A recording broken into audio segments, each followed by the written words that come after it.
Perseus.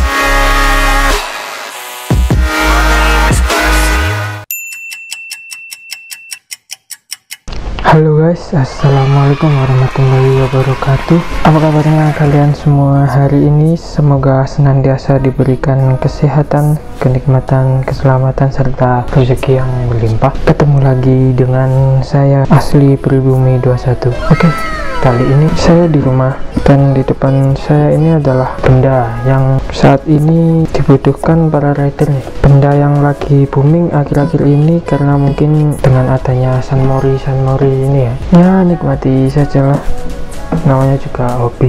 Dan benda ini benda yang sepele sih menurutku, tapi perannya cukup penting lah, bisa dibilang cukup penting. Nah, ini adalah intercom atau interphone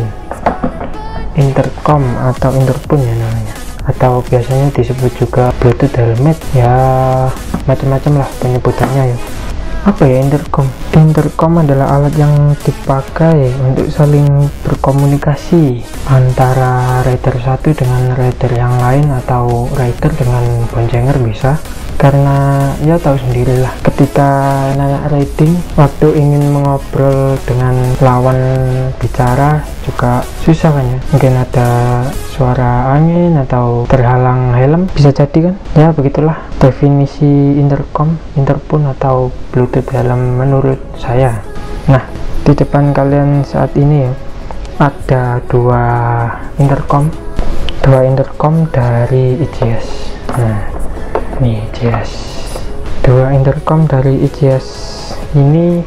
Yang pertama ini adalah V6 Pro yang boxnya ini ya, sedangkan yang ini adalah EGS G7. Memang sengaja ya beli yang EGS semuanya biar kelihatan serasi gitu lah cuy, canda serasi. Saya beli EGS V6 Pro dan EGS Q7 karena menurut saya pribadi desainnya yang nggak nyeleneh di range harga yang low price ya cuy. Ini yang Q7, ini yang desainnya V6 Pro, jadi nggak ada yang aneh-aneh gitulah, dan menurut saya ini recommended cuy. Oke, langsung saja saya jelaskan sedikit ya tentang intercom ini. Yang pertama saya jelaskan di sini adalah ini ya, ini dulu EGS V6 Pro. Oke, intercom EGS V6 Pro nih. Oh iya, ini dulu saya beli di harga 425.000 ya di Shopee, dan barusan ini saya lihat lagi ternyata sudah naik cuy harganya jadi 499.000. Kita mulai dari speknya terlebih dahulu aja ya. Ini di atas kertas ya, yang tertera di data ini baterainya 850 mAh. Diklaim ini mampu bertahan 12 jam ketika digunakan untuk berkomunikasi ya. Jadi pas dipakai saling berkomunikasi dia bisa bertahan selama 12 jam dan bertahan mode standby sekitar 400 jaman. Tapi pas saya pakai dulu belum sampai full 12 jam sih, jadi cuma pulang pergi 6 jam lah, dan itu masih lumayan lah waktu yang digunakan untuk mengisi ulang dayanya. Ini dari 0 sampai 100 sampai full itu 2,5 jam. Adapter yang 5 volt itu dengan arus 0,5 sampai 2 ampere, jadi tergantung ampernya juga yang bisa mengatur waktu yang dibutuhkan. Lalu Bluetooth yang digunakan untuk koneksi EGS V6 Pro ini dia menggunakan Bluetooth versi 3.0. Dia diklaim mampu berkomunikasi antar intercom ya, jadi intercom satu ini dengan intercom yang lain dengan jarak 1200 meter, tentunya ya di ruang terbuka kan, jadi nggak ada halangan mungkin tembok atau apa. Dan ini sudah waterproof ya cuy, jadi waterproofnya dia versi waterproof IP65 tapi jangan salah diartikan loh, kalian rendam itu salah. Ini dia dilindungi IP65, maksudnya itu IP65 adalah tahan debu ya, dan tahan semprotan air atau percikan air. Jadi kalau direndam itu jelas-jelas salah. Bisa rusak nanti kemasukan air intinya ya. Jadi pas waktu saya pakai kemarin, saya pakai selama ya kurang lebih 2,5 bulan, 2 bulan lebih lah.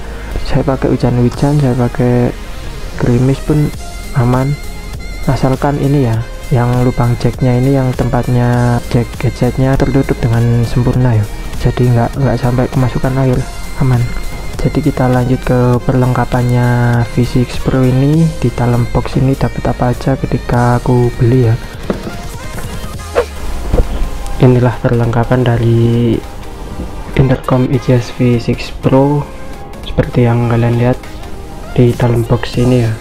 Dalam box ini ya tentunya ada intercom ini sendiri, intercom unitnya,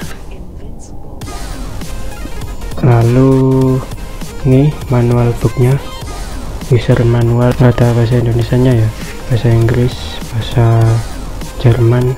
Chargernya kayak gini ya, pakai yang jack USB, terus ini jack 3,5, jadi lubang cas sama lubang jack headsetnya sama. Ini kain velcro ini apa yang buat di ini ditempel ke helm sini. Nah gitu. Terus tentunya ini headsetnya ya. Nah headsetnya yang aslinya gini, jadi speaker kanan kiri, terus ini mic.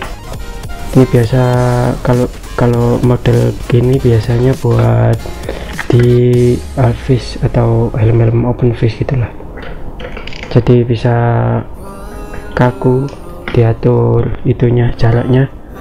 Terus ini yang kabel jacknya yang ke intercom.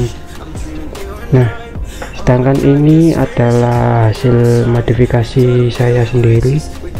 Buat ngevlog di jalan saya tambahi ini kabel jack sama mikrofon, jadi suara dari intercom bisa langsung masuk ke kamera, dan satu mic intercom ini bisa langsung masuk ke kamera juga, jadi nggak perlu pakai mic tambahan.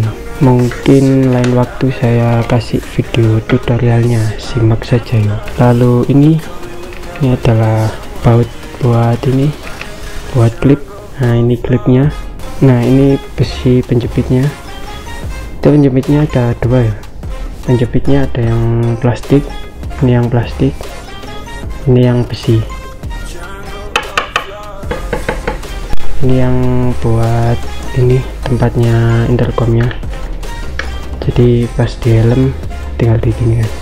Nah susah cuy. Kalau menurut saya ini klipnya terlalu itu ya, pas saya pakai selama 2 bulan itu efeknya baret ke cangkang helmnya yang geser, mungkin kurang kayak pelapis tambahan gitulah. Ini ada dua kan, plastik sama yang plat besi. Kalau yang kuat jelas yang plat ini, tapi ya rawan berkarat kalau dipakai hujan-hujan. Nah ini yang plastik. Ini kunci perlengkapannya, ada kunci L ukuran berapa ini, 4 atau 5 gitu. Dan ini ada baut obeng buat baut ini, kombinasi gitulah. Oke, seperti inilah perlengkapan dari intercom IGS V6 Pro. Selanjutnya langsung ke IGS Q7. Intercom IGS Q7 dulu waktu saya beli di harga 525.000, dan barusan saya cek naik menjadi 649.000. naiknya lumayan ya. Dulu saya waktu beli seharga 525.000 itu dengan varian yang tanpa remote ya, jadi yang EJS Q7 ini dia ada remote-nya, sedangkan saya belinya tanpa remote ya. Dari beberapa sumber mengatakan kalau intercom EJS Q7 ini merupakan hasil upgrade dari V6 Pro. Seberapa upgrade kah Q7 ini dan seberapa worth it kah Q7 ini? Saya mulai dari speknya saja. Yang pertama, EJS Q7 ini dibekali dengan baterai sebesar 750 mAh dengan charging time 3 jam menggunakan adapter 5 volt 1 ampere. Aneh sih, katanya upgrade kan, tapi kok malah turun. Tenang, ini masih di awal cuy. Dia dengan baterai 750 mAh, Q7 ini memiliki daya tahan selama 22 jam. Ya, 10 jam lebih lama dari V6 Pro yang hanya 12 jam kan, 12 jam, sedangkan ini 22 jam. Dan standby time-nya Q7 ini memiliki waktu 250 jam, agak lebih pendek sih ya. Ya, mengingat Q7 ini dia dibekali dengan chipset yang lebih hemat daya ketika digunakan. Dan ya, Q7 ini sudah dibekali dengan port charging Type C. Dia sudah Type C ya, kekinian kan. Sudah terpisah juga jack audionya dengan port chargingnya. Tidak seperti yang di V6 Pro, dia port charging dengan port audionya jadi satu kan ya. Ini port chargingnya yang USB Type C seperti ini. Nah, ada tutupnya, anti airnya ini ya.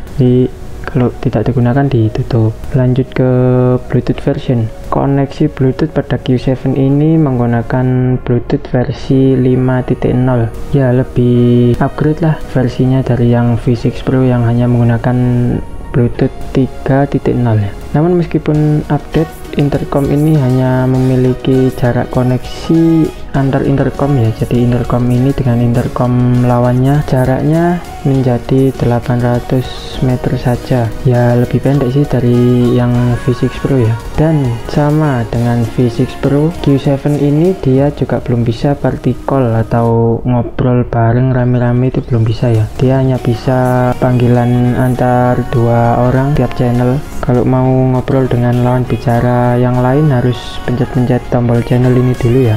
Q7 ini sendiri dia bisa terhubung dengan 7 rider ya, 7 rider sekaligus. Kembali saya katakan, fitur yang paling membantu dari intercom ini adalah ketika saya bepergian ya dan sedang mencari lokasi, maka akan dengan mudah saya mendapatkan navigasi dari Maps tentunya ya. Setelah dikoneksikan dengan handphone, bisa diarahkan oleh navigasi Maps tanpa membuka HP tentunya. Dan sama seperti V6 Pro juga, Q7 ini dapat menjawab panggilan secara otomatis setelah 8 detik.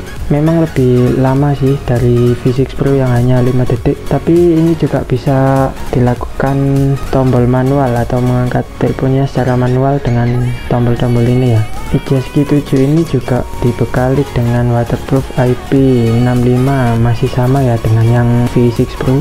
Dan beberapa fitur unggulan yang tidak ada di V6 Pro ya. Beberapa fitur yang tidak ada di V6 Pro contohnya adalah FM radio. Dia ada radionya ya cuy, asik gak tuh. Dan yang paling membantu saya adalah status baterai pada saat terhubung dengan HP. Jadi intercom ini ketika dikoneksikan dengan HP itu ada status baterai dari intercom ini sendiri, berapa persen. Misalnya mau habis, kita juga tahu kapan harus mengisi ulang dayanya. Tentunya yang lebih unggul adalah fitur koneksi dengan remote ya. Namun remote-nya sendiri belum include termasuk ke dalam pembelian, yang artinya dijual terpisah ya cuy. Remote-nya sendiri dia koneksi dengan Bluetooth, sama dia bisa dicas. Cuma ya saya lebih memilih yang tanpa remote karena pengiritan cuy. Dan menurut saya menggunakan ini sudah cukup sih, menggunakan tombol-tombol ini kan ya. Oke, lanjut saja ke perlengkapan dari Q7 ini. Perlengkapannya adalah sebagai berikut. Oke, inilah perlengkapan dari intercom EJS Q7. Oke, yang pertama ini adalah intercom unitnya sendiri nih ya. Unit intercomnya ini EJS Q7. Lalu yang kedua ini adalah kabel chargernya. Kabel chargernya ini ya sudah Type C. Ini kain velcro yang buat di headset, 4 V6. Lalu ini bracket dari intercom, dan ini adalah penjepitnya. Ini bahan penjepitnya metal ya, aluminium, dia lebih kokoh dari yang V6 Pro. Lalu ini bracketnya kayaknya lebih kokoh juga, dan ini di baliknya juga ada pelapisnya ya. Kalau yang V6 Pro tadi lebih rawan baret ke itu, lecet baret ke shellnya helm, sedangkan yang Q7 ini dia ada pelapisnya, dua-duanya ada, dan posisinya pas, dia lebih meminimalisir lecet di shellnya helm. Kalau menurut saya yang ini bracket dari Q7 ini dia terlalu jauh ya, jarak dari ini ke sini, jadi waktu dipasang intercomnya dia agak jauh jaraknya. Jadi pas waktu dipasang gini, dia jaraknya dari sini ke sini lumayan agak jauh. Jadi pas waktu dipakai di helm, dipasang ke helm, ada spill seginilah, seleranya masing-masing sih. Dan ini lebih mudah untuk copot pasangnya. Nah, karena kunciannya cuma di sini ada ini ya. Tapi dia juga rawan lepas sih, kalau misalnya helmnya ditenteng-tenteng gitu lebih rawan lepas. Tapi kalau cuma perjalanan gini aman lah. Oke, selanjutnya ini sama saja. Ini adalah baut buat bracket sama penjepitnya ini ya. Di sini ada 4 piece juga sama kayak yang V6 Pro. Dan ini kunci L kombinasi dengan obeng. Inilah headset dari intercom EJS Q7. Nah, menurut saya ini lebih unik ya, karena headsetnya ada soket-soketnya gitu ya. Nah, ini contohnya yang ke speaker ini ya. Ini yang ke speaker ini ada soketnya ya, bisa dilepas. Nah, sama kanan kiri ada soketnya juga, headset kanan kiri. Lalu ini mikrofonnya. Nah, mikrofonnya sama ada soketnya juga. Ini keunikan dari headsetnya EJS Q7 adalah ini, micnya ada 2. Ini ada soketnya. Nah, ini ya soketnya kelihatan, jadi bisa diganti-ganti. Kalau yang model ini, jenis ini sama dengan yang V6 Pro tadi, buat helm-helm tipe open face, dan yang ini tipe untuk helm-helm full face ya. Ini ada velcro nya, ini tempat untuk velcro sama ini. Nah, ini velcro nya ditempelin ke helm, baru ditempel gini. Nah, inilah keunikan dari headsetnya EJS Q7 yang menurut saya lebih mudah untuk dimodifikasi bagi kalian para motovlogger ya. Nah, ini contohnya setelah saya modifikasi ringan, saya kasih mic. Ini micnya kan di sini ya, saya dekatkan speaker agar suara dari speaker ini bisa masuk ke kamera. Saya kasih kabel jack juga agar mikrofonnya cuma pakai satu ini ya, nggak pakai mikrofon tambahan yang buat ke kamera ya. Oke lah, ini semua merupakan perlengkapan dari intercom EJS Q7, hampir sama ya, 11-12 dengan perlengkapan dari EJS V6 Pro tadi. Oke, saya akan membandingkan desainnya ya, biar kalian semakin bingung. Oke, selanjutnya kita bicara tentang desain. Jadi desain dari EJS ini yang awal adalah V6 Pro, dan ini yang Q7. Nah, kan tadi EJS Q7 ini adalah seri upgrade dari EJS V6 Pro ini ya. Jadi dari segi desain, kalau menurutku lebih simpel yang EJS Q7 ini ya. Antena di EJS V6 Pro ini seperti ini ya. Nah, sedangkan yang di EJS Q7 dia antenanya sudah model begini. Nah, lebih cakep gitu lah, lebih simple. Yang di V6 Pro tombol-tombolnya seperti ini, banyak dan kecil-kecil gitu ya. Nah, sedangkan yang versi upgrade-nya ini dia lebih simple lagi, dan ini LED-nya dia lebih besar. Lalu nah, ini lubang jacknya, port charging dan port USB-nya versi upgrade-nya seperti ini ya. Port chargingnya yang versi upgrade dia sudah Type C dan ada jack audionya sendiri, sedangkan yang versi lama yaitu V6 Pro dia masih jadi satu ini ya. Dari segi desain sih perbedaannya cukup signifikan. Ini yang baliknya. Oke cuy, jadi mungkin sebagian dari kalian yang mau nyari intercom dengan budget low price, yang mau riding jauh atau sekedar muter-muter komplek ataupun untuk motovlog juga bisa. Jadi mungkin ini bisa buat referensi dari kalian gimana nih antara kedua produk ini, seri EJS ini dari V6 Pro dan Q7. Semua kembali ke selera masing-masing dan isi dompet kalian masing-masing. Semoga video ini membantu. Bye.